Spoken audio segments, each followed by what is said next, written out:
Oh shit, oh take, pray them niggas go away. Oh, we sell the clowns around, it look like circus show. Like, this is not the album either, these are just a dope.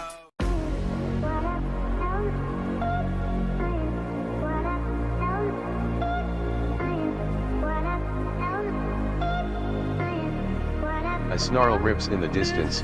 It's morning and the sound must mean the engineers have arrived. Pulling back the hotel room's blackout curtain, a necessity for summer months here when the sun, like a toddler, protests ever going to bed, reveals a soft Arctic light washing over desolate stretches of frozen earth and deep forest. But there's no sign of the car we're here to meet, the long-awaited next generation of Aston Martin's best-selling sports car, the 2019 Vantage. Leaving our lodgings, fresh snowfall silences our steps except when we're on the plowed road, where our shoes crunch on compacted snow until we slip on a rink-smooth patch of ice. In just 20 feet of walking, we've encountered all the conditions that make this an ideal testing ground for verifying a car's winter chops. In the technical center we're debriefed on the new Vantage, a two-door, two-seat sports car fitted with an Astonized version of Mercedes-AMG's twin-turbo 4.0-liter V8 and a ZF-sourced 8-speed automatic transaxle. A 7-speed manual transmission is planned to follow sometime after the launch. Regardless of how the gears are shifted, there's 503 horsepower and 505 lb-ft of torque on tap in a car that's 10.8 inches shorter and significantly lighter than the version of the DB11 with this same engine. This car's iteration of Aston Martin's bonded aluminum chassis is similar to the DB11S, but approximately 70% of the parts are specific to the Vantage. Clad in black and white camouflage wrap, the prototype looks strikingly similar to a DB11. That's intentional, Becker says. Fundamentally what we've done is make it look as DB11 as possible for now, to keep people like yourself, the journalists, at bay. But it has a mechanically representative underbody. In terms of how far along we are in the journey, this prototype is about 50 to 60%. The first order of the day is a split mu exercise, performed by climbing a steep hill with the left wheels on asphalt while the rights ride on ice, split mu in engineer speak. The traction and stability control algorithms demonstrate just how advanced this technology has become as we smoothly glide up the hill. Now, let's try it with systems off. We have to develop the car with the systems on and off, Becker says. Although not with the same effortless grace, the car is able to drive up with only a small amount of effort. Next we're onto an elaborate ice track with elevation changes and slow and fast corners. Our first lap is done with the stability control system turned on. Glances in the side mirror reveal a consistent spray of snow flying from beneath the tires in little white bursts. Predictably, once the stability control is turned off, we're swooshing sideways into turns, Becker occasionally massaging the throttle to maintain a drift and execute proper opposite lock driving for the majority of the lap. One of the big things we worked on was ensuring less body roll, Becker says. Additional torsional stiffness works to aid this cause, but it's a holistic approach using several of the elements in the Vantage's toolbox. Aston benchmarked the Porsche 911 and the McLaren 570s, and one thing Becker was impressed with on the 911 was how the front axle performed. It has this feeling that the more you turn the steering wheel, the more grip you're gaining. Applying that to the Vantage came down to three main elements. When we reach the top of the hill, the view as promised turns out to have been worth the trip. The morning cloud cover has burned off, the low sun beams across a long, blue sky, and it looks as if the whole of the Arctic is spread out before us, with white, tree-covered mounds in all directions. It's now 14 degrees, but a consistent breeze atop the hill adds to the chilling effect. The Vantage is idling, and something Becker said earlier comes to mind. For me, he said, my absolute target is to make this the best handling Aston Martin that has ever been delivered so far. We should verify that for ourselves soon, hopefully on dry pavement in warmer climes.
different.